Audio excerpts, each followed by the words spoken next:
kami katagpuin. Iparanas mo sa amin ang iyong kapangyarihan. Ipamalas mo sa amin ang iyong kaluwalhatian. Hanggang ang aming kaluluwa'y mapuspos ng lubusan, at sa aming kalagitna'y bumaba ang kalangitan. Dakila ang iyong ngalan. Minsan pa mga kapatid, ating personal na katagpuin ang ating Panginoon. Let's welcome God's presence in this place. Yes, Lord. Narito kami, nagpapakumbaba, sumasamba sa isang Diyos. Hinahanap namin kaligtan ng iyong mukha, sumasamo sa iyong pagkilos, at sa himig na hain tanging dalangin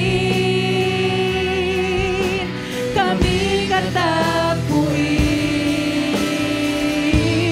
Iparanas mo sa amin ang iyong kapangyarihan.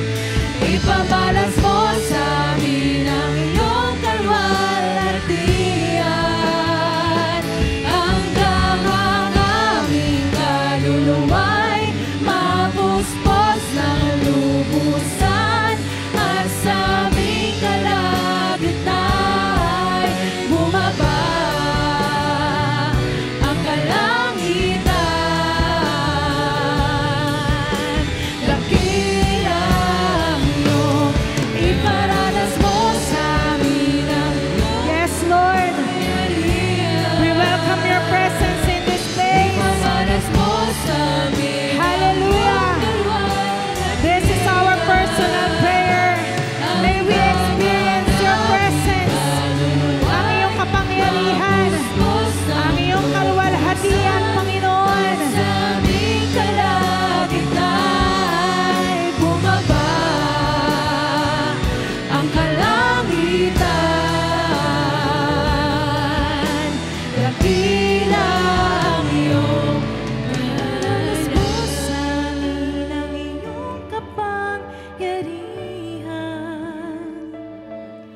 Ipamalas mo sa amin ang iyong kaluwalhatian.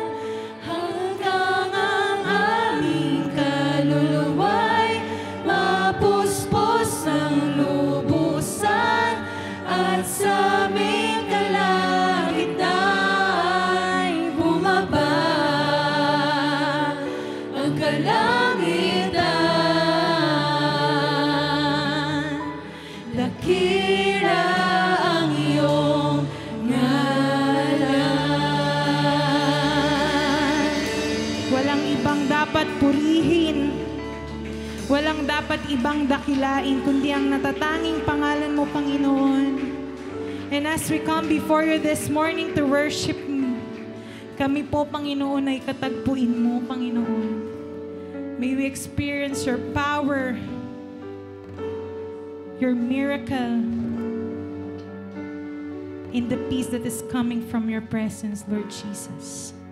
Hallelujah. We welcome you in this place. Punuin niyo po ng iyong banal na presensya ang lugaring ito, Panginoon. Iparanas mo sa amin, Lord God, ang iyong dakilang presensya sa umagang ito. We worship you. We welcome you in this place. Hallelujah. Amen and amen. Sa natatanging karapat-dapat na Diyos na purihin at sambahin.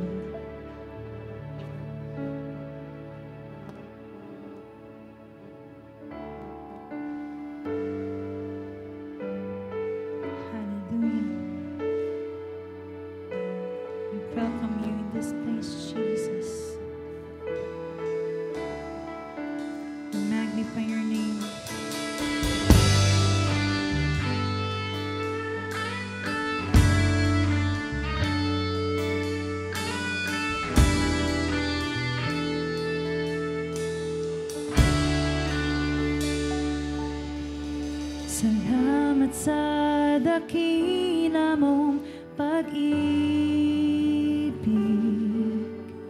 Salamat sa pagyakap mo, Ama. Ang presensya mo ang ninanais ko. Ang puso ko ay para lang sa'yo. Nararapat ka sa papuri, luwalhati at pagsamba. Jesus, ika'y dakilain magpakailanman. Nararapat ka sa papuri, luwalhati at pagsamba. Itataas ang ngalan mo, Ama.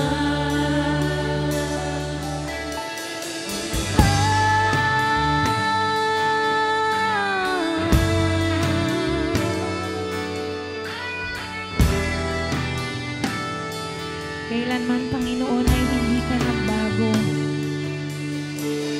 Kailanman hindi ka nagbabago. Tiwala ko'y ibibigay sa'yo. Mga pangako mo, panghahawakan ko. Mamamalagi sa kanila.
Diyos po natin ay mabuti. Kailanman ay hindi nagbabago ang ating Panginoon. Kaya patuloy po tayong magpuri, pumalakpak, sumayaw sa ating Panginoon. Ikaw lamang ang kailangan, pag-ibig mo'y walang hanggan, sapat ng iyong biyaya sa bawat sandali. Ikaw ang lahat sa akin. Palakpak po natin ang ating mga kamay. Ikaw ang kalikasan sa oras ng kahinaan, o Diyos magpakailanman. Ikaw ang siyang sandigan ko, huwag siyang kumihan ko, Diyos magpakailanman. Ikaw lamang ang kailangan, pag-ibig mo walang hanggan, sapat ang iyong biyaya sa bawat sandali. Ikaw ang lahat sa akin.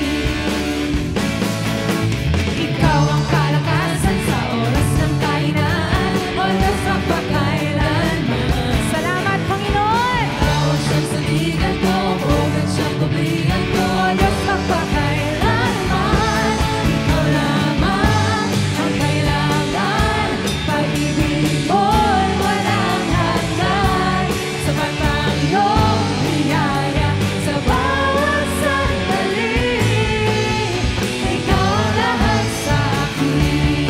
Ikaw lamang ang kailangan, pag-ibig mo'y walang hanggan, sapat ang iyong biyaya sa bawat sandali.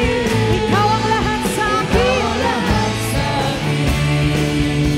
Ikaw ang lahat sa akin. Ikaw ang lahat sa akin.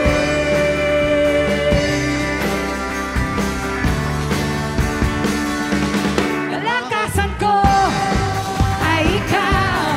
Kalakasan ko ay ikaw.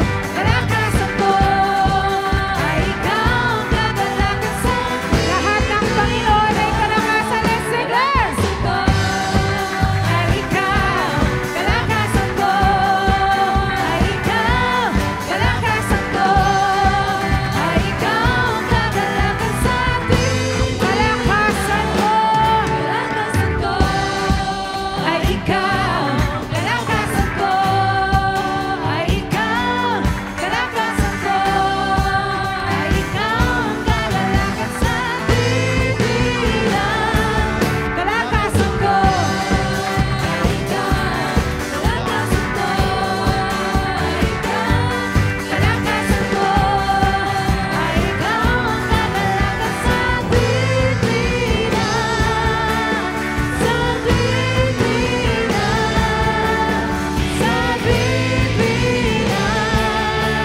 ikaw lang.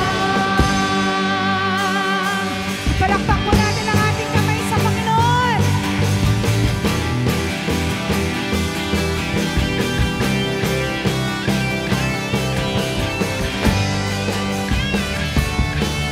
Buhay ko'y sa'yo, Diyos. Lakas ko'y sa'yo, Diyos. Pag-asa ko'y sa'yo, Diyos. Sa'yo na sa'yo.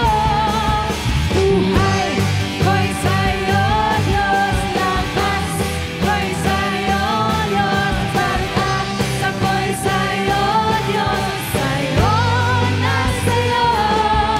Pupurihin ka ng buong buhay ko. Pupurihin ka ng buong lakas ko. Ng buong lakas ko. Buong buhay ko. Buong lakas ko. Buong pag-asa ko'y sa'yo. Buhay ko'y sa'yo, Diyos. Lakas ko'y sa'yo, Diyos. Pag-asa ko'y sa'yo, Diyos. Sa'yo na sa'yo. Buhay ko'y sa'yo, Diyos.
Ang pag-asa namin ay buhat sa iyo, Panginoon. Sa iyo lahat ng papuri, lahat ng pinagpala ng Panginoon. Pumalakpak para sa ating Diyos. Hallelujah, we praise you. We honor you. At ang lahat ng anak ng Diyos ay sumigaw ng Amen. Tayo po'y pinagpala ng ating Panginoon. Kaya ibahagi po natin ang pagpapala niya sa ating mga kapatid. Batiin po natin ang bawat isa. Ate, kuya, kamusta ka na? Kapatid sa pananampalataya, tuloy hang ako'y nagagala.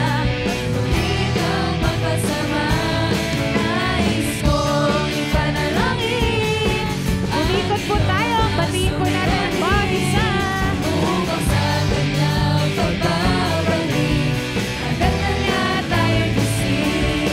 Ate, kuya, kumusta ka na? Kapatid sa pananampalataya, tunay nga ako'y nagagala. Pag muli kang makasama, nais kong ipanalangin ang iyong mga suliranin. Upang sa kanyang pagbabalik, magdagdag niya tayong gising. Magdagdag niya tayong gising. Magdagdag niya tayong gising. Sa Diyos po ang papuri.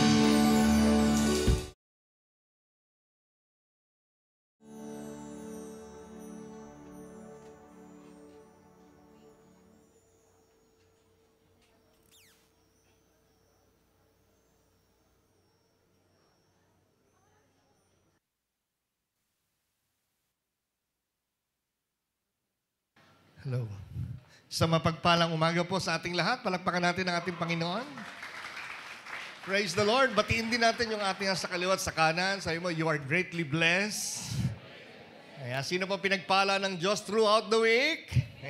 So kaya excited tayo every time we come together in this church na patuloy natin dinideklara ang kabutihan ng Diyos at ang kanyang mga kamanghamanghang bagay na ginagawa sa buhay natin. Amen? Kaya sino excited ngayong umaga nandirito ka sa church ngayon? Amen? So as we worship the Lord, ang Diyos ang napupurihan, naluluwalhati. At ako'y naniniwala na ang Diyos ay handa na magbuhos ng pagpapala, both spiritual and physical blessing. Amen? Kaya handa natin yung ating sarili sa ating pong pakikinig na salita ng Diyos. Alright, before I start sa ating message, gusto ko munang magbigay ng isang announcement. This coming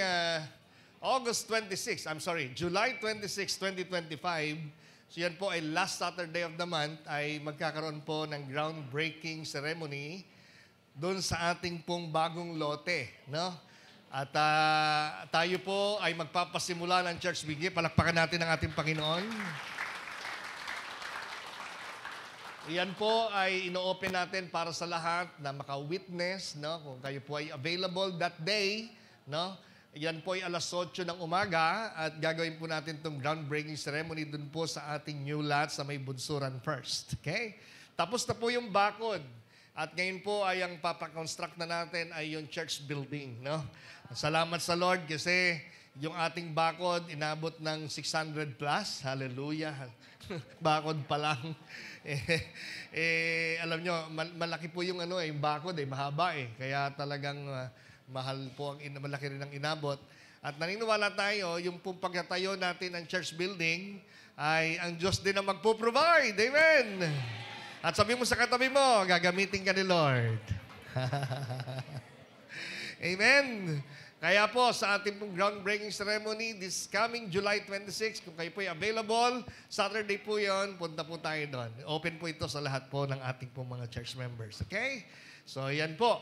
Mag-start po tayo sa panalangin bago po natin mapakinggan ang mensahe ng salita ng Diyos. Tayo po lahat ay umukot pumikit, tayo manalangin. O Diyos naming dakila sa lahat, nagpupuri kami sa iyo at patuloy na sumasamba at kami, Panginoon, sa oras na ito ay nagpapakumbaba, umihingi ng habag at biyaya mo, Panginoon, sapagkat tunay po na saganang amin, wala po kami magagawa. Tanging habag at biyaya mo lamang ang minaasahan. At sa gabay at patnubay ng Santong Espiritu, ang buhay namin ito ay tunay na mapagpapala kung patuloy naming lalakaran ng iyong makapangyarihan salita. Kaya po, dalangin namin sa aming pag-aaral na iyong salita ngayong umaga, buksan mo ang aming puso at isipan, at hayaan mo na matanim ng malalim sa aming puso, at higit sa lahat, maisagawa namin ito personally sa aming pong mga buhay.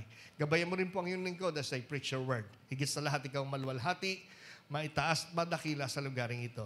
Ito pong aming panalangin sa pangalan ng iyong anak na si Jesus na aming Panginoon. And everybody say, Amen and amen. Praise the Lord. Kung kayo po'y present noong mga nakaraang linggo ay nagtapos na po tayo doon sa ating pong last series ng Mind Matters. Na I believe na pagpala tayo ng mensaheng yon at ngayong umaga po ay we will start a new series. At yung pong series natin ngayon ay pinamagatan ko po na Discovering the God who was, who is, and who is to come. Okay? Ang Diyos na kung saan, Diyos ng nakaraan, Diyos sa kasalukuyan, at sa Diyos na hinaharap. Amen? At ngayong umaga po, yung ating pong first topic ng ating linggong ito ay ating pong pag-uusapan, yung God, the Eternal Creator. Amen? God, the Eternal Creator. Totoo po ba na walang ibang Creator maliban sa Diyos? Ngayon kasi, confusing na yung word na creator. Kasi ang dami mga kinikilala, nire-recognize na sila ay creator. May content creator, may visual creator, audio creator, graphics and design creator. Ang daming creator. Pero tanda natin, isa lang ang dakilang manlilikha. Amen. At walang iba kundi ang ating Panginoon. And what is amazing about our creator, tayo po na marami nagsasabi, ako gumawa nito, ako lumikha nito. O yung mga great inventors, no?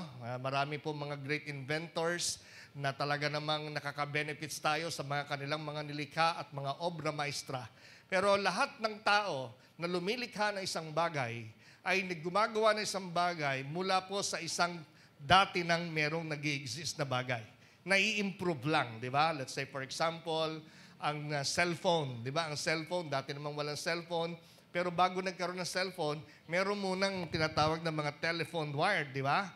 So, ibig sabihin, nag-i-improve lang. Walang tao na sino mang gumawa ng isang bagay na gumawa siya na walang pinagmulan. Pero bukod tangi ang Diyos ang gumawa ng isang bagay na mula sa kawalan. God created everything from scratch, from zero talaga. Kaya magandang ating pag-usapan. And the more na nakikilala natin ang ating Diyos, the more naman na yung pagmamahal natin sa Kanya ay lumalawig. No? Gayahin natin si Apostol Pablo. Si Apostol Pablo, hindi siya nakontento ng kanyang pagkakaunawa lang sa Diyos. Sabi niya, lahat daw ng kanyang attainments, lahat ng kanyang achievements, lahat ng kanyang knowledge and understanding, sabi niya, all of those things I made rubbish. Binaliwala niya lahat daw para lang makilala pa ng lubusan si Kristo. Sana ganun din tayo. Na willing tayo na kahit matagal ka ng Kristiyano, no, marami ka nang nalalaman, ay alam ko na yan, di ba?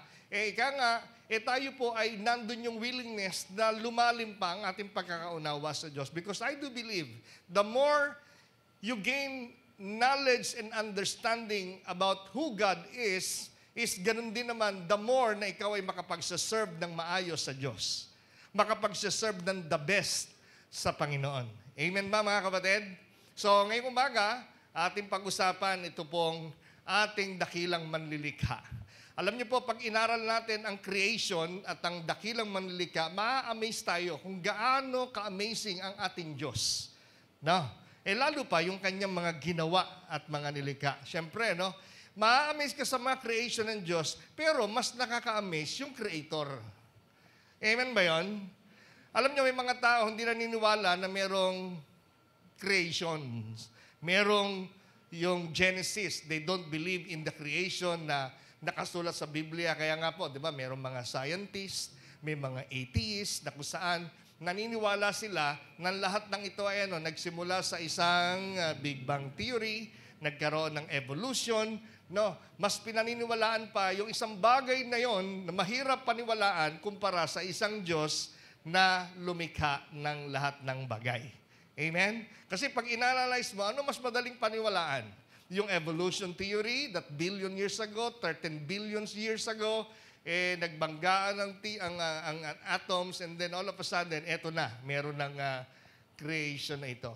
Or merong isang dakilang manlilikha na gumawa ng lahat ng ito, kaya ito nag-exist. Ano mas madaling paniwalaan? Ha? Yung meron lumikha o yung teorya na kung mga matatalinong tao, alam nyo, mga matatalino yan, ha? Yung mga atheists, mga hindi naniniwalang may Diyos, mga professors, no? Mga nasa mga kilalang universities, no? Mga professionals, scientists, sino mo sasabing bopol sila. Pero bakit ng kanilang paniniwala ay ganon? Ako nagpapasalamat sa Panginoon kasi buti nga naalis na sa mga textbooks. Pero before, di ba? Ang theory ni Darwin, the evolution theory, included sa mga textbook. Especially kung kayo kaedad ko pataas, no? Kasama yan sa mga textbooks na mga pinag-aaralan sa eskwelahan. Pero ngayon wala na. Kasi marami na rin mga scientists na naniniwala na meron Diyos. Alam niyo ang dahilan kung bakit marami ang mga tao, they don't believe in God? It's because of one reason. Karamihan sa kanila, naghahanap ng proof. Naghahanap ng evidence na talagang nakita mo na ba na meron talagang Diyos. Parang isang professor na nagtanong sa kanya estudyante, sino rito naniniwala sa Diyos? Meron naglakas ng loob na isa, sabi niya, yes sir, ako naniniwala ako meron Diyos. So sabi ng professor, sige nga, i-prove mo na meron Diyos.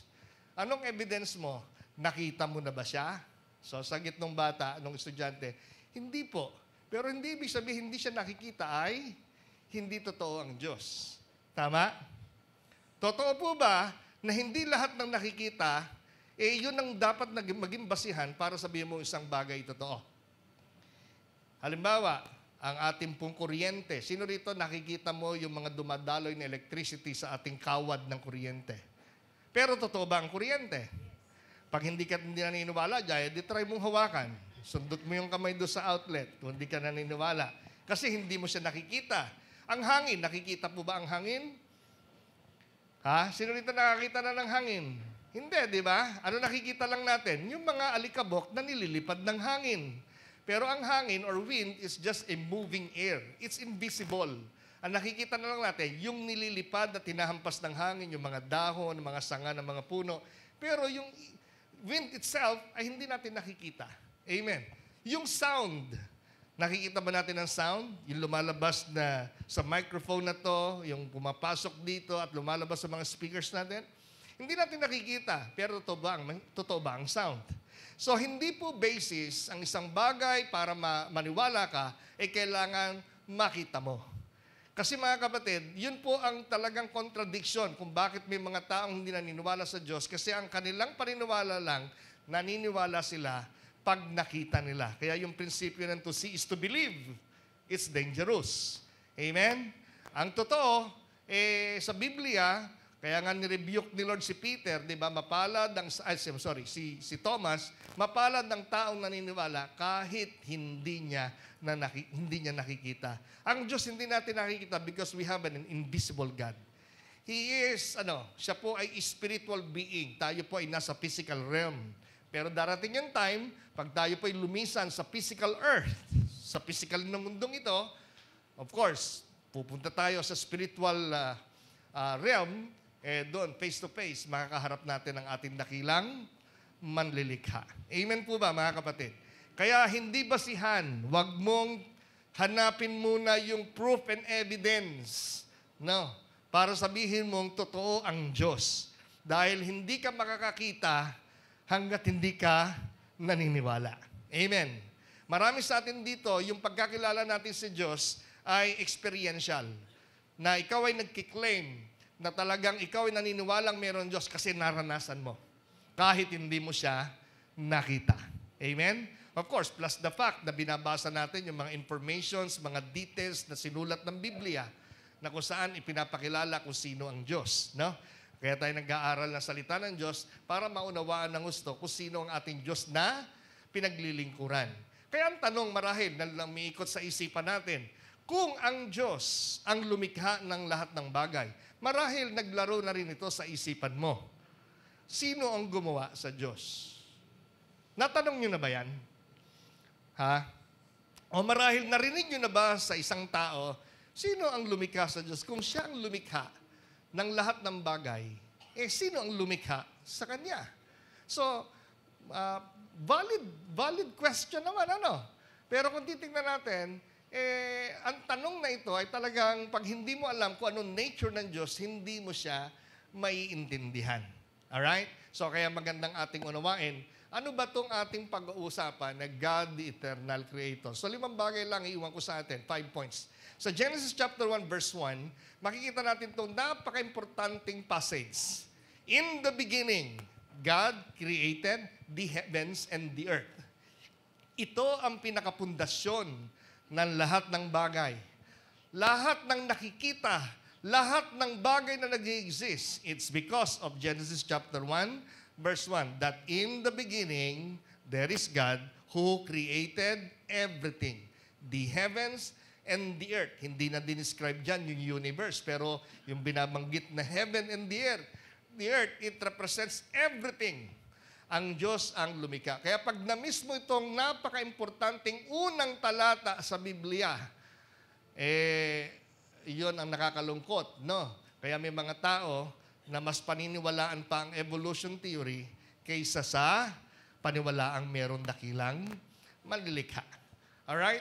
So, tanong natin kanina, kung ang Diyos ang lumikha, sino kaya ang lumikha sa Diyos? Kayo, kung ikaw sasagot niyan, sa palagay ninyo, meron ba lumikha sa Diyos?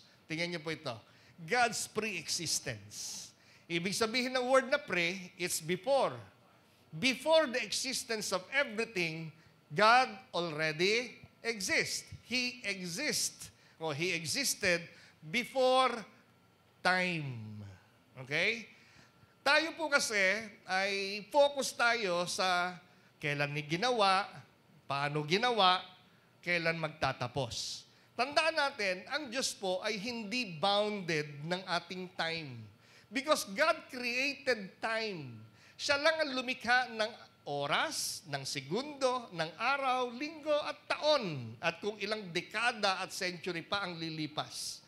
Siya ang may gawa nun. So, hindi siya bounded ng time. Tayo kasi nakapokus doon. Kaya maalala nyo, si Pedro meron din binanggit, di ba? Na sabi niya, yung isang araw, isang libong taon sa ating mga tao, gano'n raw katagal sa Diyos? Isang araw lang yon sa Kanya. 1,000 taon sa atin. So, iba yung time frame meron tayo, iba rin yung time frame ng Diyos. In fact, si Lord, hindi siya bounded ng panahon, ng oras. Bakit? Kasi ang sabi po ng Psalms 90, tingnan niyo po ito, before the mountains were brought forth, or ever you had formed, sensya na kayo, lumalabo ang aking mata ngayon, the earth and the world from everlasting to everlasting, you are God. Diyos ka na, baga pa lumitaw lahat ng yan. Amen? Ano sabi po ng Revelation chapter 1 verse 8, I am the Alpha and the Omega. Ano po yung Omega at Alpha? Hindi po yan painkiller. Ha? Pag sinabing I am the Alpha, it means ako ang simula, ako ang wakas. Kaya kung iisipin ng tao kung ang lahat ng bagay ay ginawa ng Diyos at yun ang pasimula, sino ang gumawa sa Diyos? Kaya ang tanong dyan, yan ay tanong na not applicable. No? Just to illustrate, parang ganito.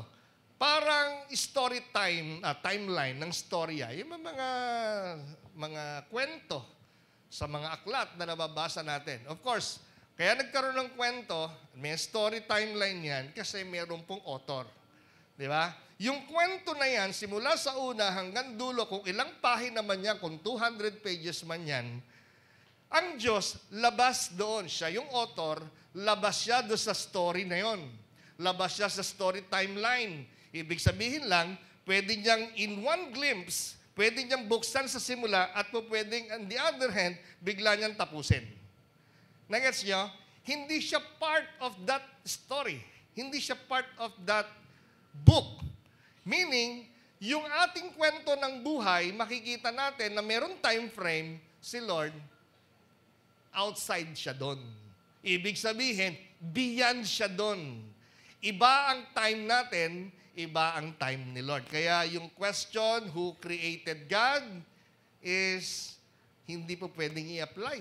Di ba? Kasi nga, walang gumawa sa Diyos. Nag-exist na siya before time. Amen? So, ibig sabihin lang, mga kapatid, siyang simula. Ganun lang kasimple yun. Paano natin intindihin yun? Mahirap intindihin kasi masisira ang utak mo. Kung pipilitin mong unawain, kung lahat ay nagsimula sa isang bagay at may nagsimula, sino gumawa sa Diyos? Mahirap intindihin. So, ito nga po, sabi ng Bible, hindi lahat ng kaalaman, no, ang ating isipan daw, kung gaano ro kataas ang langit sa lupa, ganun din kataas ang pangunawa ng Diyos kumpara sa tao. Limited ang ating knowledge. Limited ang ating kakayanan para yung capacity natin para unawain natin lahat ng Diyos patungkol sa Diyos. Kaya kikita nyo, mga kapatid, because of that limited capacity of human being to understand who God is, kaya maraming mga misinterpretations.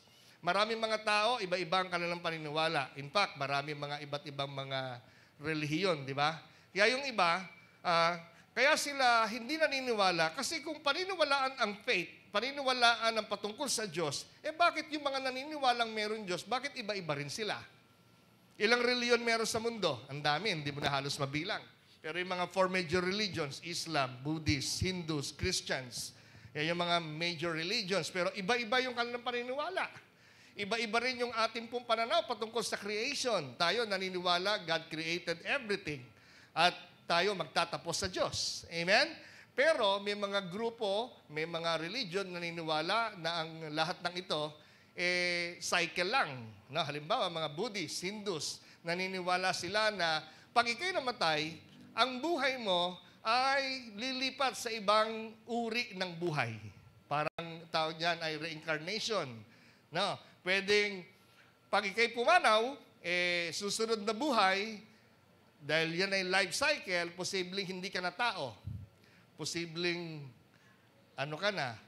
Palaka. Posibleng insekto. Posibleng lion. Depende kung anong kalidad ng buhay na iyong inilagi sa mundong ito. Kaya pagka maganda ang inilagi mong buhay, pinamuhay mo ng maayos, mas maganda-ganda yung antas na buhay sa susunod.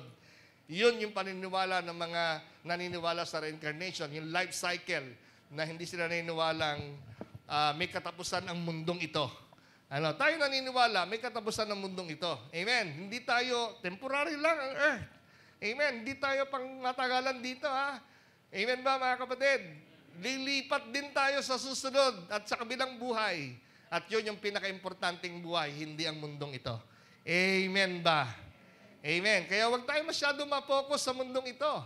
At huwag ka rin masyadong mamroblema kapag ka sobrang dami mga struggle and challenges. Tandaan mo, yung problema na yan, lilipas din yan. Amen. Darating din yung time, papahirin ng Lord yung lahat ng ating luha, lahat ng problema at struggle na meron po tayo. Amen? Siya ang Alpha at ang Omega, siya ang pasimula. Knowing na meron tayong Diyos na ganyan, na siyang simula. Kumbaga, siya ay Diyos ng nakaraan, no? Kung ilang libong taon yon, more than pa, no? Siya ang Diyos ng hinaharap at Diyos ng kasalukuyan at Diyos ng panghinaharap. Anong implications nito na makikita natin sa buhay natin na namumuhay sa ngayon? We believe that God's pre-existence, He existed before time, so therefore, maganda yung prinsipyo na to, He is forever trustworthy. No? Forever trustworthy. Ibig sabihin, talagang karapat-dapat lang na pagtiwalaan mo ang Diyos. No? Alam niya ang nakaraan mo, alam niya ang kasalukuyan mo, at alam niya kung ano mangyayari sa iyo in the future. Amen po ba? In fact, sa mata ng Diyos, alam na niya kung ilang taong ka lang malalagi sa mundong ito. Alam niya kung aabot ka pa ng 80 years old. Alam niya kung ano magiging kaapu-apuhan mo.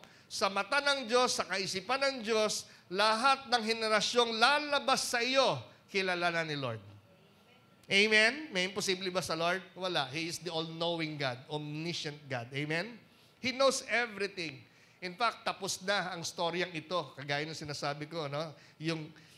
Yung storya na sinulat ng author, alam niya ang simula, alam niya ang dulo. And every page, pwede niyang balik-balikan yon dahil siya po ang gumawa nun. Ganon ang ating Panginoon. Amen? Siya ang lumikha ng lahat ng ito. Kaya mga kapatid, knowing na ang ating Diyos ay ganyan, karapat dapat lang naman talaga pagkatiwala natin ang buhay natin sa Kanya. Amen ba? So second point na makikita natin is yung kapangyarihan ng Diyos. No? Kanina yung God's pre-existence, ngayon is God's power. Makikita ang kapangyarihan ng Diyos sa Kanyang nilikha. Amen. Kaya pag ikaw ay medyo nagda-doubt sa kakayanan ng Diyos, balikan mo lang yung creation. Balikan mo lang kung paano ginawa ng Diyos ang lahat ng bagay mula sa kawalan. At doon mo maiisip, ang Diyos is omnipotent God. He is all-powerful God. Kasi nung ginawa ng Diyos ang lahat ng bagay, ginawa niya from scratch. No? Sinabi lang niya, let there be light, let there be plants, let there be trees. Nagkaroon ng lahat ng yon. He created all things. Sino rito? Every time na nakikita mo yung ginawa ng Diyos sa mundong ito, isang naisip mo, how amazing this Creator is. Amen? Yung mapapakanta ka na lang, how great is our God. Diba? Yung kanta na talagang dakila ang Diyos sa buhay natin. Amen? Lalo na pag nakikita mo yung napakagandang landscape ng mountains, mga hills, diba? Yung mga rock formation, diba? Sino rito mahilig sa mga nature? Mahilig mag-travel, yung puntahan yung mga gandang mga beaches, puntahan yung mga matataas na mga bundok, no? Yung talagang tatanawin lang. At habang tinatanaw mo, talagang na-amaze ka, grabe, napakaganda ng nilalang ng Diyos. Amen? Iisipin mo ba na walang gumawa niyan? Na lahat ng ginawa ng Diyos, lahat ay He puts it in proper order. Lahat ayos eh. Kaya Big Bang Theory, para namang paano mangyayari yan na sumabog, nagkaroon na organize lahat ng bagay? Tama, di ba? Napakalaking kahangalan nun. Kaya makikita natin, yung sa mga kamangha-mangha ginawa ng Diyos. No? Ang mundong ito, no? Lalo na pagka tinitingnan mo yung mga magagandang mga scenery, na talagang ma-amaze ka. Alam nyo mga kapatid, mundo pa lang yan. No? Paano kung lalabas ka pa sa earth? Di ba? Lalong mas nakaka-amaze. No? Kung titingnan nyo yung reality ng earth, hindi ito ito lang ang ginawa ng Diyos. Nung limited pa yung mga information, wala pang mga technology, telescope at kung ano-ano pa para magbigay ng proof na talagang ang earth ay bukod sa earth ay meron pang ibang mga creation ng Diyos. Di ba noon, during the 16th century, ang paniniwala ng tao ay ang earth daw ay flat. Di ba? Karamihan ng tao noon, hindi pa tayo buhay noon, 16th century, naniniwala mga tao flat. At naniniwala sila na ang sentro ng solar system is the earth and not the sun. So until lumabas na yung mga technology para magbigay ng evidence, ng proof na hindi pala flat ang earth, bilog pala. Di ba? At nang lumabas ang mga astronauts, no? Kitang-kita nila habang lumalayo sila sa earth. Wow, kaganda, no? Isa sa napakagandang makita, no? Siguro, no? Yung ma-experience mo, yung ikaw ay, sooner or later, magkaroon ng field trip, outer space, no? Ang ganda nun, Di ba? Yung field trip mo, outer space. Makikita mo yung earth, yung ginawa ng Diyos, and then, of course, the solar system, di ba? Abay, lalo siguro tayong mamamangha, di ba? So, kung titingnan natin yung creation ng Diyos, wag mo lang limitahan sa ginawa ng Diyos sa earth kasi ang earth po, hindi mo makikita sa total creation ng Lord. Tuldok na tuldok lang, napakalit na tuldok lang. Di ba? Pag tingnan natin po ang solar system, ano makikita natin? Di ba? Ilang planets meron ng solar system? Sige nga, review tayo ng konti sa science lessons natin. How many planets in the solar system? Ilan? May nagsasabing 9. Pag kaya nagsasabing 9, mga kaedad kita pataas siguro. Pero mga estudyante ngayon, alam na nila na hindi na 9. Year 2006, biniba na yan ginawa ng 8 na lang. No, yung Pluto, inalis na nila sa category ng planet kasi medyo parang kulang ng na ito ay para sabihin na ito ay isang planeta. Kaya naging 8 na lang. Tingnan ito po verse na to. Sabi po ng Jeremiah 32 verse 7, Lord God, it is you who have made the heavens and the earth by your great power and by your outstretched arm. Nothing is too difficult or too hard for you. Di ba? Totoo ba na kapag nakita mo itong solar system, ay talaga masasabi mo, walang imposible sa Diyos. Amen. Na kung titignan nyo, ang Earth, isa lang sa maliit na planeta, mas malaki ang Jupiter, ang Uranus, ang Neptune, mas malaki kumpara sa Earth. Amen. Ang Earth po, mga kapatid, isa pa lang yan doon sa planeta sa solar system. Pag inunawa mo pa ang solar system, gaano kalaki yan? Di ba? Ang solar system ay isa lang din pong tuldok doon po sa ating galaxy na ang pangalan ay Milky Way. Yung nabibili po dyan sa mga tabi-tabi. Di ba? Milkshake pala yun. Di ba? Sa Milky Way, isang galaxy. Imagine, ang solar system, napakaliit lang na bahagi ng tuldok nga lang yan sa galaxy na ang pangalan ay Milky Way. Ayan. O, di ba? Parang milk lang. Di ba? Big Bro or kung ano pa yan. Gatuldok lang. Ngayon, isipin mo, gano'ng kalapad yan? Solar system, napakalaki na nga, di ba? Andyan ang sun, andyan ang lahat ng solar system planets, no? Pero alam niyo po ba, pag inaral natin ang ating galaxy, sabi po diyan, Earth is just one of 3.2 trillion planets. O hindi lang pala 8 planets, kasi yung sinasabi nating 8 planets, sa lang yon, sa solar system. Pero sa buong galaxy ng Milky Way, there are 3.2 trillion planets in our galaxy. The sun is just one of 2 billion stars. Wow! Sa 2 billion stars, isa lang ang araw doon. And in the Milky Way is just one of 2 trillion galaxies in the observable universe. Meaning, yung pong Milky Way na kinalalagyan ng solar system na nandun yung planet natin, isa lang yan sa ilan daw? Trillion of galaxies. Imagine kung gaano kalaki yun. Diba? Na-imagine nyo ba kung sino ang Diyos na gumawa niya? Kung gaano siya ka-amazing at gaano siya ka-makapangyarihan? Diba? Kaya kung ikaw ay medyo naiisip mo ang mga bagay-bagay na talagang baka mahirap tong sitwasyon na kinakaharap ko Isipin mo na lang, ito nga nagawa ng Diyos. Walang kahirap-hirap at gaano kalaki yan. Amen, mga kapatid. Hindi ka makikita dyan. Ang Earth hindi makikita dyan. Pagdating sa observable universe, parang napakalit na alikabok lang ang Earth. Ganong katindik. How vast, how wide is the universe na ginawa ng Panginoon.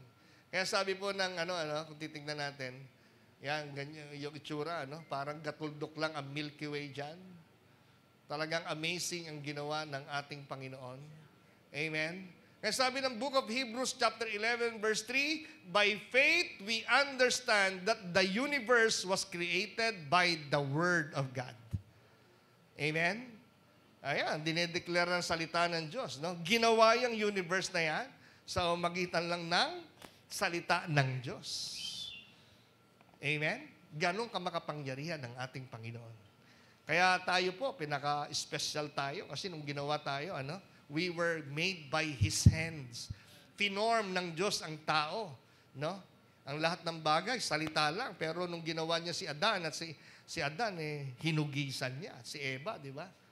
Kaya mga kapatid, ang Diyos ay talagang makikita natin na napaka-amazing ng ginawa ng Panginoon sa atin.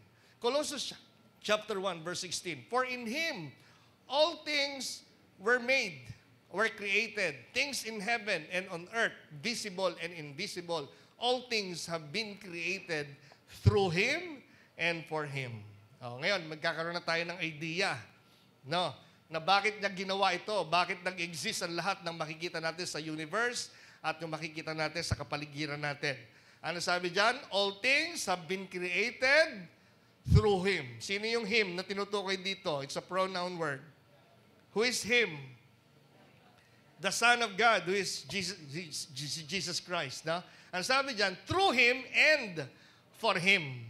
Ibig sabihin lang ganito, ginawa ng Diyos ang lahat ng bagay para sa Kanya. Amen. O, sabi mo sa katabi mo, ginawa ka ni Lord para sa Kanya. Amen. Ang tanong, ikaw ba nag-i-exist para sa Lord? Baka nag-i-exist ka para sa kung ano paman o nag-i-exist ka lang para sa sarili mo. Kaya malaking kahangalan na isipin ng tao, nag-i-exist siya para sa sarili niya. Meron ba mga ganon? Yes. Nabubuhay siya para lang sa sarili niya.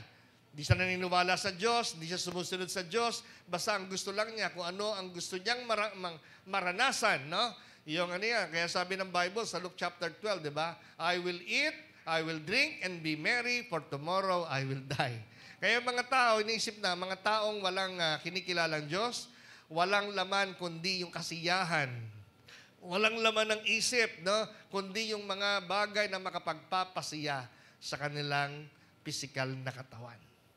Pero kung alam mo ang dahilan kung bakit ka nag-exist at kung bakit ka ginawa ng Diyos, no? Hindi mo ipagkakait yung oras mo na pumunta sa church at sumamba kay Lord. Amen ba? Hindi mo siya ipagpapalit sa labada. Hindi mo siya pagpapalit sa trabaho. Hindi mo siya pagpapalit sa asawa mo. Hindi mo pagpapalit kahit kanino pa man, not even yourself. Amen? Kasi nang exist ka, lumabas ka sa mundong ito para kay Lord. Palakpakan natin ang ating Panginoon. Amen. Kaya ang ating Diyos ay karapat-dapat na siya ay paglingkuran at pagtiwalaan. Amen. Kaya kung ganyan nating kinikilala, no, yung kapangyarihan ng Diyos, anong implication nito sa atin? So therefore, nothing is difficult for Him. Walang imposible sa Kanya. Alright, let's proceed sa pangatlo. Nabanggit natin, no? Bakit ba nag-exist ang lahat ng ito? Siyempre, lahat ng yan, mayroong purpose. Kanina, binanggit natin, God's pre-existence. Sumunod, God's power. Sumunod, ito ay God's purpose.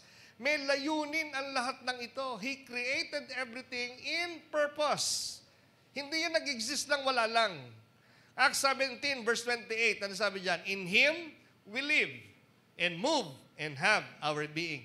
Sa Kanya tayo nag-i-exist, nabubuhay. Sa Kanya tayo gumagalaw. Sa Kanya tayo humihinga. Parang kung i-analyze mo lang, analyze mo yan, without God, wala ka sa mundong ito. Amen? Kaya tayo nag-exist because of Him. At dapat tayo nag-i-exist for Him. Amen? Ano pa sabi po ng verse na to, ng Colossians chapter 1, verse 16? All things were created through Him and for Him. Kaya may layunin ng Diyos kung bakit niya ginawa ang lahat ng ito. Ano yung mga layunin na yon? Ano yung purpose? To display His glory. Ayan, para talagang mapakita yung kalwalhatian ng Diyos. Sabi ng Psalms 19 verse 1, the heavens declares the glory of God. No? Pag tumingala ka sa alapaap, tumingin ka sa langit, or you go beyond the skies and the outer space, no, it declares the glory of God. No? Kanina, nung makita natin yung solar system, yung Milky Way at yung universe, the vast array ng universe, grabe, no? Biglang napapawaw tayo, di ba? Ano yung sabihin nun? How great is our God. Amen? Dakila ang ating Diyos na manlikha. Amen? Ano pa makikita natin? To develop His relationship with us. Nung ginawa niya ang tao, let us make man in our own image. Para magkaroon ng relasyon sa Kanya, di ba? Yun po ay isang napakagandang bagay. No? Imagine, no? Napaka-special natin sa Lord para magkaroon tayo ng relationship sa Kanya. Kaya niya kinreate ang tao. Amen? We are so special in the sight of God. Ano pa?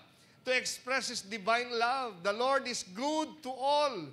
He has compassion on all He has made. Sabi po ng Psalms 145, verse 9. So makikita natin, with these passages, ipinapakita yung purpose ng Diyos sa kanyang creation. Di ba? Na lahat ng ito may dahilan. Isipin mo yung katabi mo, bakit kaya siya lumitaw sa mundong ito? Di ba? Naisip niyo po ba na kung wala lang yan, anong dahilan? Bakit ka nag-exist? Hindi niyo po ba na-imagine? Napansin niyo po yung butas ng ilong natin? Okay, salatin mo yung ilong mo. Yung butas, bakit nakababa yan? Ha? Na-imagine nyo ba kung nakataas yan? Pag umulan, parang alulod yan. Di ba? Pero ba't ginawa ng Diyos yan nakababa? Kasi talagang dinisign ng Diyos yan. May purpose yan, na yan ay talagang nakababa. Kasi kung nakataas yan, malamang malunod ka pag umuulan. Tama po ba mga kapatid? So lahat ng ito may dahilan. Kung bakit ganyan ang ilong mo na kulang sa tangos, may dahilan. Amen. And imagine nyo ba kung pare-pareho itsura natin? Di ba? Imagine, uuwi kayo rito. Kasama yung pamilya mo, iba pala yung makakasama kasi pare-pareho tayo rito. Di ba? Imagine nyo kung pare-pareho itsura natin, puro magaganda. Masasabi mo bang maganda ang isang bagay kung wala kang makikita ng ano? Kayo nagsabi niyan. Pero wala naman talagang pangit na ginawa ng Diyos. Na? It so happen na talagang ginawa lang talaga tayo ng Diyos na iba-iba. Na? Ibig sabihin, you are so unique. No? Yung uniqueness ng bawat isa sa atin, talagang iba-iba. Iba-ibang races, iba-ibang kulay, iba-ibang height. No? Iba-iba yung ating skills, talents. No? Ganun ka kamangha-mangha yung ginawa ng Diyos sa atin, di ba? May design talaga ang Diyos. Amen. At nung ginawa ng Diyos ang tao, sabi, when God created man, He created male and female. Okay, talagang dapat doon tayo lumugar sa original design ni Lord. Na ginawa ng Diyos, dalawa lang. Male and female lang. Amen ba yun, mga kapatid? Kaya kung may mga anak tayo, mga maliliit pa lang, at nakita nyo medyo grabing kumendeng, aba ituwid nyo na. No, ipakita nyo na yung tama, na hindi ka ginawa ng Diyos na babae, ikay ginawa ng Lord na lalaki. Amen? Kasi kung minsan, may mga maliring kasi yung mga magulang no? Tuntua doon sa anak, ang galing kumendeng, siyempre, pasasayawin, tuntua siya, akala na ng bata, ganun siya. Kaya dahil natutuwa siya, akala, okay yun, at tama yung ginagawa. Di ba? Naalala ko, sabi ni Pacquiao, bakit daw ang aso? Wala akong nakita na aso na nanliligaw sa kapwa niya lalaki. Kung yun totoo, doon sa aso, di ba? Buti pa yung aso. Alam niya na siya'y talagang ginawa ng Diyos. Yung siya lalaki, lalaki siya at babae, babae siya. Kasi nung ginawa ng Diyos ito, may kanya-kanyang design. And when you go beyond sa design ng Diyos, ikaw ang mamumroblema. Amen ba mga kapatid? Ikaw din ang mahihirapan when you go beyond in the design of God. And when you go against the will of God, it is to your disadvantage. Can I hear amen? O kaya mga kapatid, no? Hanapin natin yung design talaga ng Diyos, yung plano ng Diyos, yung purpose ng Diyos, bakit niya ginawa ang lahat ng ito. For sure, pag nilakaran mo yon, ikaw din ang makaka-benefits. Amen? At may enjoy mo ang buhay na ito na ginawa ng Diyos para sa iyo. So, God created everything dahil merong magandang layunin ang Lord sa atin. Alright? Ito yung pang-apat. By the way, ito yung implication nito sa atin. God's purpose. Na alam natin, God created everything in purpose. So therefore, our lives have meaning. Amen. May meaning ang buhay. May dahilan kung bakit tayo nag-exist. Amen. At itong masakit, no? Yung iba, gumagawa ng sarili nilang dahilan.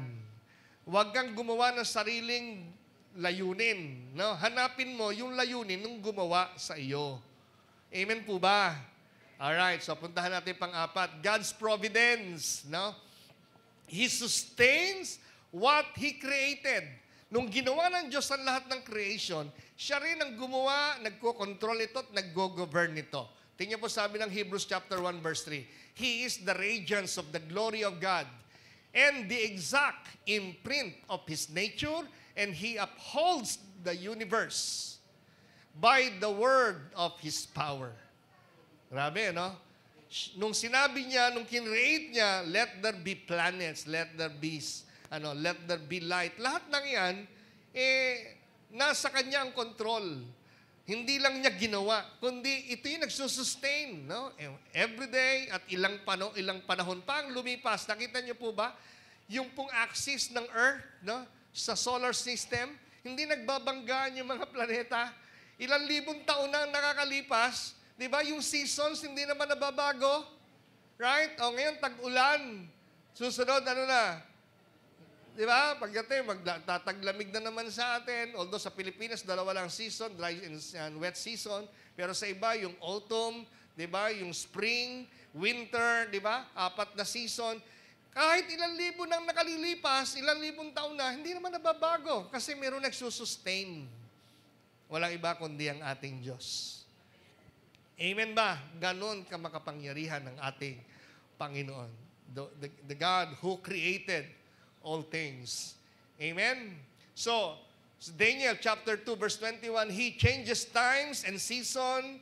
He removed kings and set up kings. Siya rin ang naglalagay ng hari.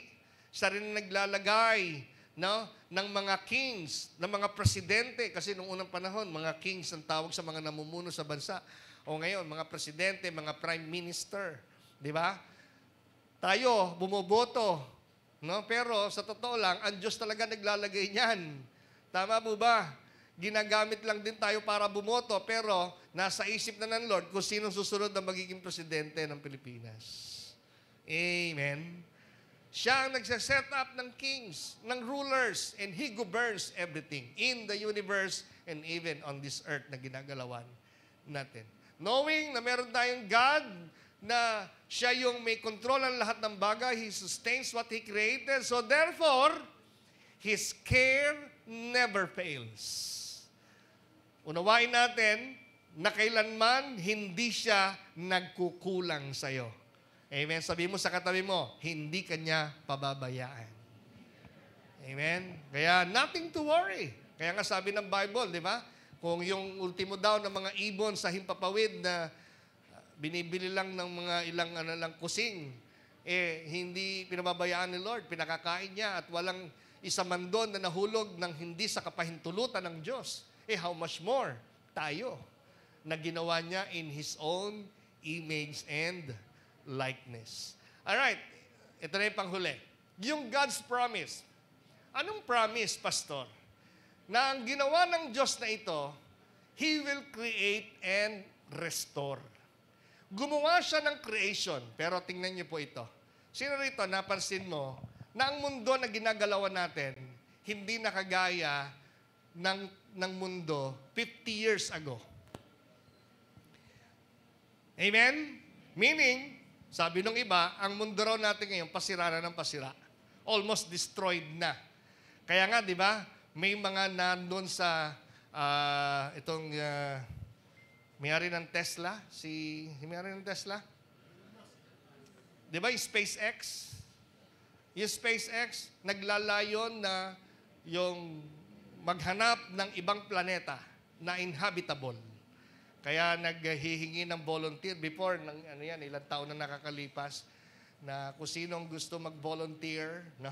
May application yun para pumunta sa Mars. Kaya lang, yung trip na yun, wala nang balikan. Yun ang masakit. Kaya if it fails, yun lang masakit. Wala nang balikan. Di ba? Kasi bakit? Kasi sa kanilang pangunawa, ilang taong lilipas, sira na ang mundo At nakikita naman natin yan, di ba? Napansin niyo po ba na iba na yung seasons natin ngayon, pabago-bago na rin? Di ba? Yung climate change, iba na rin, di ba? Kaya ang laki ng problemang ito, kinakaharap because of this global warming, no? Painit ng painit ang daigdig. Kaya mapapansin nyo na ang daming pagbaha. Alam niyo po ba ang cause yan? Siyempre, no? Yung mga pollutions, no? Because of this mga chemicals, pollutions, no? Nagkikreate ng extreme heat. Kaya po yung greenhouse gases, no? Na-form. Kaya makikita natin yung epekto po ng climate change, yung matinding pagbaha. Alam niyo po, dito sa amin, kami po ay laman lagi ng balita. Yung sa Bulacan-Bulacan din, yung family ni Brother Raven, na pinaka-apektado sa Balagtas, yung lugar namin, Panginay, pinakamababa yun eh. Itong week na to, talagang wala po kaming pahinga eh. Ang baha sa amin, hanggang bewang, lumalagpas pa. Yung pong everyday na amin pong, imagine yung hirap, yung hassle, pagpapapasok yung mga estudyante, iyahatid mo, sasakay ng bangka, ang mahal ng pamasahe.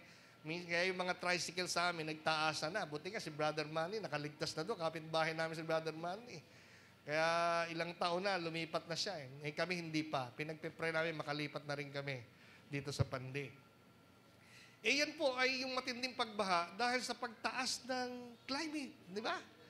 Painit ng painit. Kaya yung iba nagtataka sa amin, pag dumaan ng bandang April, basta tumuntong na ang summer, dumaan kayo ng Panginay. Asahan nyo may baha. Kaya nagtataka yung iba, bakit summer na summer? Nagsisimula, di ba dapat tag-ulan? Kasi po, yung pong summer, natutunaw na yung mga yelo sa Arctic Circle.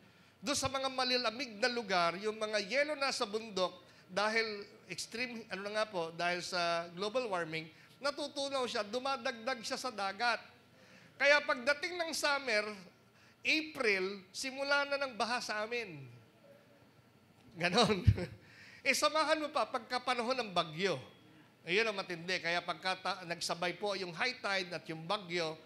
Ngayon, kaya ang pahinga po namin pagdating na ng November. Ngayon, bakit? Kasi magtataglamig na naman. Kaya pagdating ng December, taglamig, yung mga yelo, yung mga tubig sa dagat, yung iba pupunta na naman sa mga bundok yon. Kaya medyo pahinga kami ng mga bandang November, December. Kaya yung pagbaha ng high tide, hindi lang po problema ng ng mga drainage at ng mga ilog. Malaki na po talaga yung taon-taon na tumataas yung pong sea level, pataas ng pataas. Kaya kung maalala ko mga kapatid, nung kami po ay nasa Panginay, lumipat po kami dyan kasi yung lugar namin, taga Bukawi po ako before. Bukawi. Umalis po kami doon dahil binabaha kami sa Bukawi. Hindi namin alam. 1988, napunta kami ng Panginay, Balagtas, natuwa kami, ang ganda ng lugar.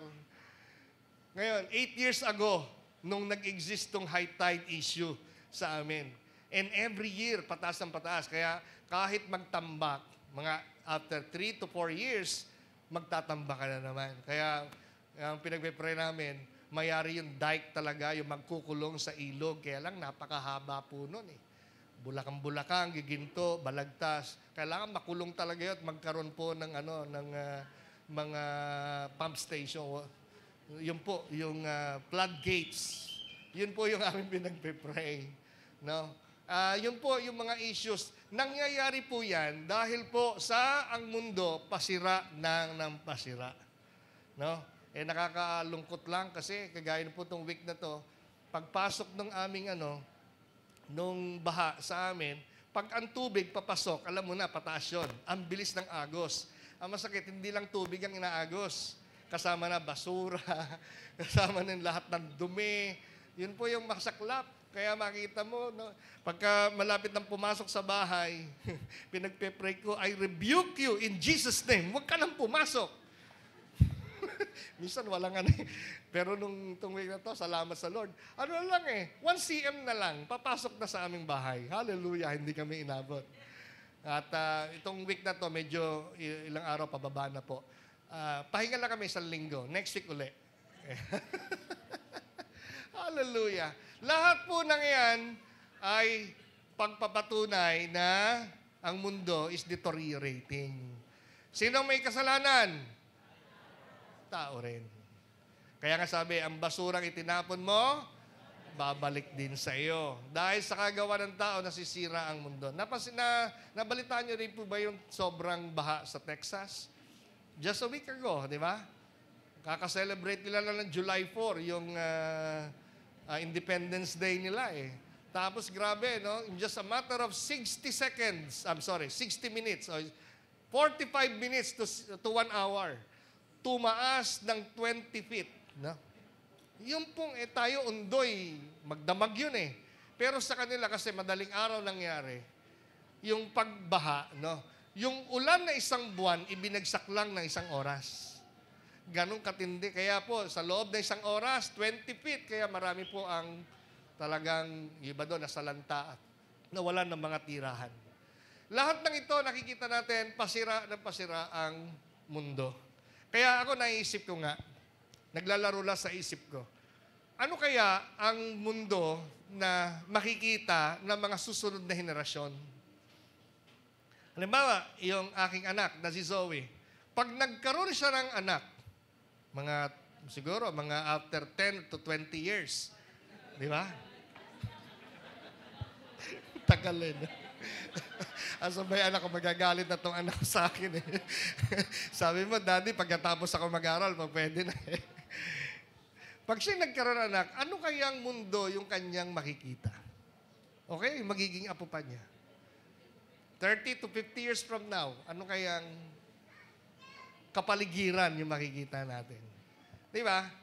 Kaya, nung napanood ko, meron ko hinahanap na video eh, na talagang nung makita ko yung video, kaya lang iba tong nakita ko na to, pasensyahan nyo na ako, pero yung kanta, habang kinaawit tong kanta na to, medyo nag-create ng parang lungkot sa akin. Yung kanta ni Noel Cabangon, na Kanlungan, naalala niyo yan? Ha? Kung maibabalik mo lang ang kahapon. Okay, paki-plus mo nga itong video na to.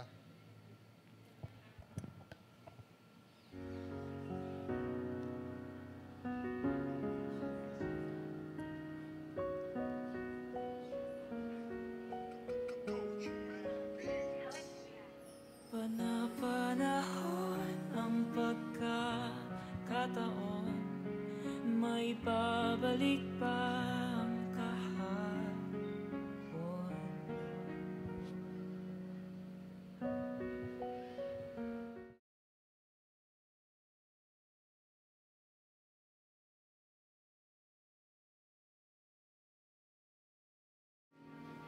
Nang tayong dalawa ay unang nakita, panahon ng kamus-musan, sa piling ng mga bulaklak at halaman, doon tayong nagsimula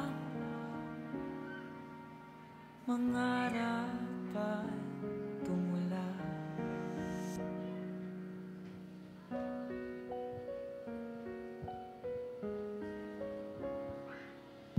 Natatandaan mo pa ba? Inukit kong puso sa punong mangga at ang Okay. Siguro yung mga young generation ngayon, hindi mo na masyadong na-observe yan. Pero kung ikaw ay edad ko pataas, malaki ang pagkakaiba na nung panahon namin ng kabataan, napakapayak lang ng buhay. Yung ikaw ay kagaya ng mga nandyan lang na mga patubig, naliliguan, malinis, yung mga ilog, no? Na hindi mo inaalintana na yung oras, masaya yung mga kabataan na kahit mga nakahubo pa kami noon, talong kami sa mga patubig. Dito po sa Bukawi, liguan namin niya sa may tawiran ng Bunlo. Yung rice mill doon, tinatalong ko yun, tinatawid namin kahit baha. Dahil malinis pa tubig. Mga patubig, maraming isda, mga palayan, maraming tilapia. No? Nasa na ngayon yun? Wala na. Kaya isipin niyo, mga ilang taon pa kaya lilipas, marahil lalong makikita na ng mga ilog ngayon. Talagang grabe, no? Polluted na. Kaya kung minsan nakakalungkot, kaya yung tanong na, maibabalik pa ba ang kahapon? Sagutin nyo. Maibabalik ba? Ha? Well, kung tatanungin mo, sasagutin mo yung tanong na yan, posibleng parang hindi na nga. Kung dito mo aasahan. Pero alam nyo, maganda yung pangako. Ano yung panghuling point natin? God's promise. Na? Ano yung pangako? Ano yung huli natin? God will recreate and restore. Sabi po ng Revelations 21 verse 5, Behold, I am making all things new. Kaya sabi po ng talatang ito, Isaiah chapter 65 verse 17, For behold, I create new heavens and new earth, and the former things shall not be remembered or come into mind. Grabe, ano? Hindi mo man maibalik yung mga nakaraang na ang buhay, no, payak at payapa, at maganda pa ang mga tanawin, ang mga creation ng Lord, malilinis pa, pero ito ang promise.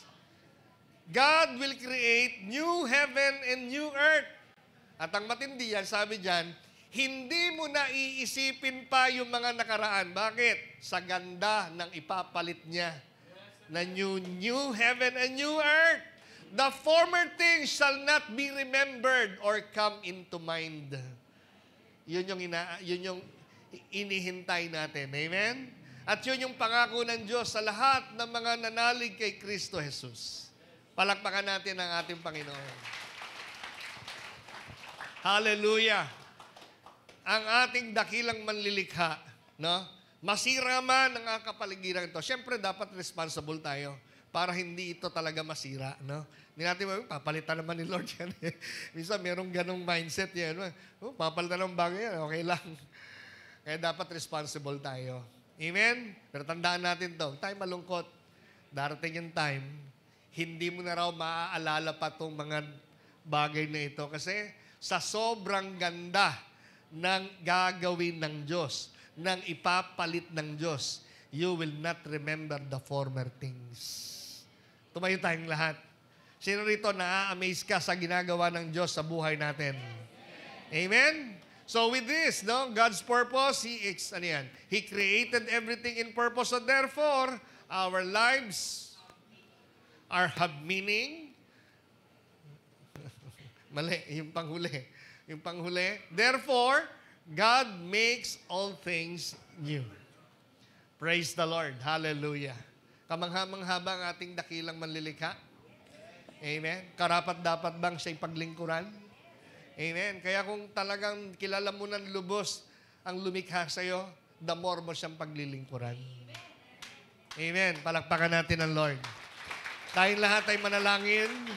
Aming Diyos na dakila sa lahat, kami po'y nagpapasalamat po sa iyo sa umagang ito. Kay buti-buti mo. At kamangha-mangha ka. You are the omnipotent God. Walang hihigit sa iyo. Ang iyong kapangyarihan, hindi namin kayang sukatin. Nung ginawa mo lahat ng bagay, lahat ng nilalang mong ito, Panginoon, nilikha mo ito for a purpose. At kaya, Lord, nais mo sa amin na kami kasama as part of that creation, kami po ay lakaran namin yung design and purpose mo, Panginoon, kung paano mo kami nilikha. Lord, salamat po sa mga pinag-usapan namin, pinag-aralan namin ngayon. Kami po, Panginoon, ay nagagalak sapagkat meron kaming Diyos na mayroong mga pangako sa amin na kahit anumang sitwasyon ang kaharapin namin sa mundong ito, Panginoon, Lord, you will never fail us. Hindi ka nagbabago. Ikaw ang Diyos noon, kahapon at magpakailanman. Kaya kami po, Panginoon, ay patuloy na nagtitiwala sa iyo at patuloy na paglilingkod sa iyo ang aming buhay na ito. Salamat po, dakilang Ama, sa buhay ng iyong mga anak. Alam namin, pinagpala mo po kaming lahat. Sa iyo ang lahat ng papuri, ang lahat ng pasasalamat kadakilaan. Sa pangalan ni Jesus namin, Panginoon. Everybody say, Amen and Amen. God bless us all.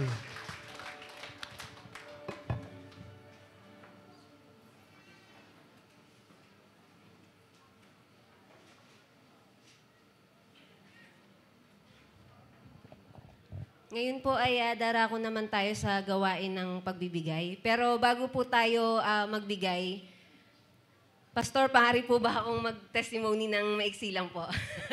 Ayan po. Sa trabaho po ngayon, dapat po patuloy tayong nagtatanim. Sa lahat ng bagay na ginagawa natin, tanim lang po tayo ng tanim. At darating po ang panahon na tayo ay aani. Sa 3 years ko po sa company na kinabibilangan ko ngayon, napakabuti po ng Panginoong Diyos dahil dumating yung panahon ng pag-ani na sa bawat araw na ginagawa ko yung trabaho ko, pinangahawakan ko lang yung sinabi po dun sa unang Korinto chapter 10, verse 31. Na kaya nga kung kayo'y kumakain o umiinom o anuman ang inyong ginagawa, gawin ninyo ang lahat sa ikararangal ng ating Panginoong Diyos. Hindi ko lang po maitago yung kagalakan po ngayon dahil nabigyan po ako ng oportunidad. Salamat po sa Panginoong Diyos. Ang Panginoong Diyos po ang tinataas ko dahil ito pong darating na July, last Saturday po ng July. Sorry, Pastor, hindi ako makakasama sa groundbreaking. Ako po ay lilipad papuntang Australia. Ito po ay sa kabutihan po ng ating Diyos. 1 linggo po kaming magnanatili doon kasama po yung aking kasama sa trabaho. Hindi ko lang talaga maitago yung kagalakan na sobra-sobra. Yung kapag talagang ginagawa mo, alam mo sa sarili mo na hindi ka nagtatrabaho para sa boss mo eh. Pero nagtatrabaho ka para mabigyan ng parangal yung ating Panginoon. Kasi pagpapala po ang trabaho. Kung nasan man po kayong trabaho ngayon, gawin niyo lang po ito ng buong puso, buong kagalakan, na para ba kayong naglilingkod sa Diyos ng mga Diyos at Hari ng mga Hari. At darating yung tamang panahon, yung panahon ng pag-aani. Kaya po pinupuri at tinataas ko po ang Panginoong Diyos sa oras na ito. Sige po, ngayon po ay tayo dumako po sa ating pagkakaloob. Naniniwala po ako na sa ating pagkakaloob, hindi lamang po natin ibinabalik kung ano po yung ibinigay sa atin ng ating Panginoong Diyos. Pero alam niyo po ba na sa ating pagkakaloob, may mga kapatiran din po tayong naaabot. Sa ating pong pagkakaloob, ito po ay nagagamit para patuloy na tayo ay may maabot, inaabot, tinutulungan at matutulungan. Sa ating pong pagkakaloob, narito na po, sa darating na July 26, magkakaroon na ng groundbreaking. Nabili na natin ang lote. Dahil po sa tulong ng ating Panginoong Diyos at dahil po sa inyong mga kaloob. Palakpakan naman po natin ang ating Panginoong Diyos. At dahil po sa ating mga kaloob, patuloy po tayong may mga inaabot na kapatiran. Kaya po yung pagkakaloob po natin, hindi lamang po tayo nakakapagbalik sa ating Panginoong Diyos, pero patuloy po na meron tayong naaabot. Ano man po yung halaga ng laman ng inyong sobre, malait, malaki, pero kung galing po sa puso, nakikita po ng Panginoong Diyos yan.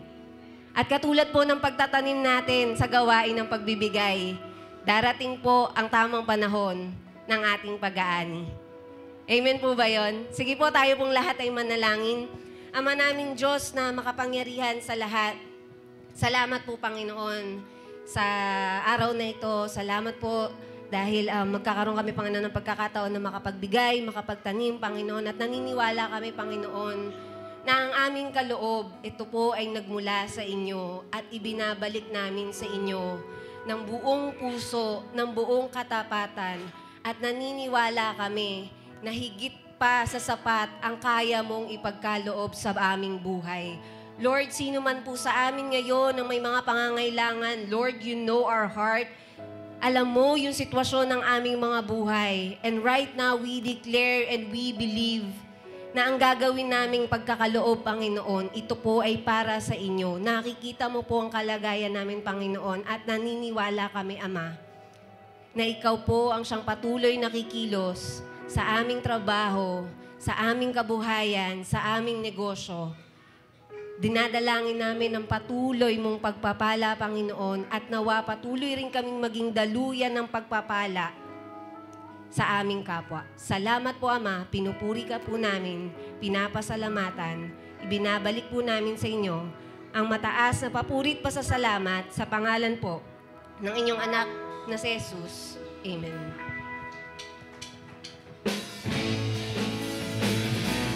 Pinagpala upang maging pagpapala. Pinagpala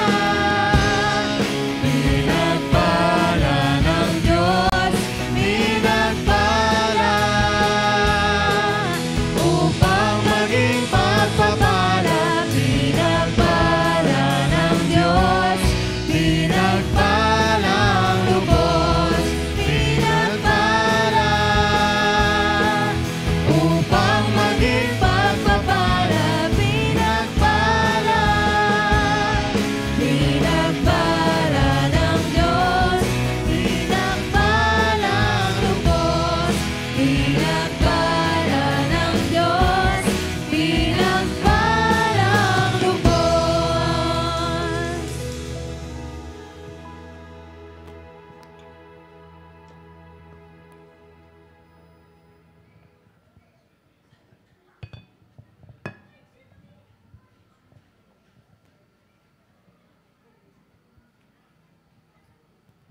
Darako po tayo sa pangwakas sa panalangin. Pwede po bang anyayahang tumayo po ang lahat? Tayo po ay sabay-sabay na manalangin. Ama naming Diyos na makapangyarihan sa lahat, tunay nga po salamat, Panginoong Isus, dahil Ikaw yung aming dakilang Diyos, Panginoon. Ikaw yung malaking Diyos, Panginoong Isus, na hindi ka kayang sukatin ng aming mga salita. Walang sakong salita ang makapagbibigay ko o makapag-i-explain, Panginoon, kung gaano kakalaki, Panginoon. Kaya po, Panginoon, salamat dahil Ikaw yung aming Diyos, Ikaw yung aming Ama, at Ikaw yung patuloy na nagbibigay ng lahat ng aming pangangailangan, Panginoon. Sa umagang ito, Panginoon, lubos kaming nagpapasalamat sa makapangyarihan mong salita, sa iyong napakagandang mensahe na aming tinanggap, na nawa, Panginoong Isus, aming dalangin na lahat po kami ay inyong tulungan, Panginoong Isus, na ito ay aming patuloy na bulay-bulahin, Panginoong Isus, sa aming buhay. May apply namin ito, Panginoon, na kami mismo yung buhay na application ng iyong mga salita na aming natutunan sa umagang ito, Panginoon. Kaya po, Ama, patuloy po na ang paggabay ng banal na Espiritu ang aming hinihingi, Panginoong Isus, na wala man kami sa loob ng iglesyang ito, Panginoon, ay patuloy po kaming mamumuhay ng ayon sa turo mo at sa iyong mga salita, Panginoon. Ama, patuloy din po kaming humihingi ng patuloy na pag-iingat kung paano po kaming nakarating sa lugaring ito ng ligtas, payapa, Panginoon, ay nawa, gayon din po sa aming pag-uwi at patuloy niyo pong ilagay sa aming puso na kami ay palaging excited na dumalo sa mga gawain mo, Panginoon, hanggang sa pagdating muli ng susunod na linggo ng pagsambang sama-sama ay magkita-kita kaming muli, Panginoong Jesus. Salamat po, Panginoong Jesus. Pagpalain niyo rin po ang buhay ng aming pastor na yung ginamit na daluyan ng iyong pong makapangyarihan ng salita sa umagang ito. Panginoon, tinataas namin sa iyo ang lahat ng papurit pagsamba sa tayong pangalan ng Panginoong Jesus. Amen.